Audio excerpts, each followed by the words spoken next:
పక్కన ముస్లిం క్రైస్తవ ఓట్లని పోగేస్తూ, రెండో పక్కన దళిత ఓట్లని కలిపి వాళ్ళ ముగ్గురిని వంచిస్తూ సాగిస్తున్నటువంటి ప్రచారపు కాండ హిందుత్వం పట్ల ద్వేషాన్ని వ్యాప్తి చేయడం ద్వారా కర్ణాటక ప్రభుత్వం హైడ్రామాలు ప్లే చేస్తుంది.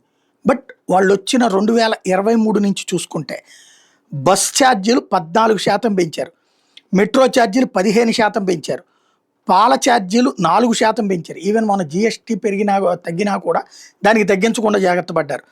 అట్లాగే కరెంటు ఛార్జీలు 29.7% పెంచుకొచ్చారు 100 యూనిట్ల పైనటువంటి వాళ్ళకి. అట్లాగే డీజిల్ 11.52% కొత్తగా పెంచుకొచ్చారు. గార్బేజ్ సెస్ 33% ఇంప్లిమెంట్ చేస్తున్నారు. వాటర్ రేట్లు 30.67% పెంచారు. లిక్కర్ 20% పెంచారు. అట్లాగే కొత్త వెహికల్స్ మీద 10% అదనపు సుంకాలు వేసుకొచ్చారు. Property tax 22% పెంచుకొచ్చారు.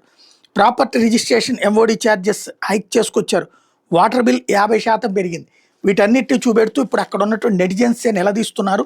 ఏదైతే గుంటల రోడ్లు, ట్రాఫిక్ గందరగోళం, పరిశ్రమలే పారిపోతానంటున్నాయి, అవినీతి, అరాచకం ప్లస్ ఇదంతా ఏంటి అని నిలదీస్తూ పెద్ద ఎత్తున నెటిజన్స్ నిలదీస్తున్నటువంటి వ్యవహారం సాగుతోంది కర్ణాటకలో.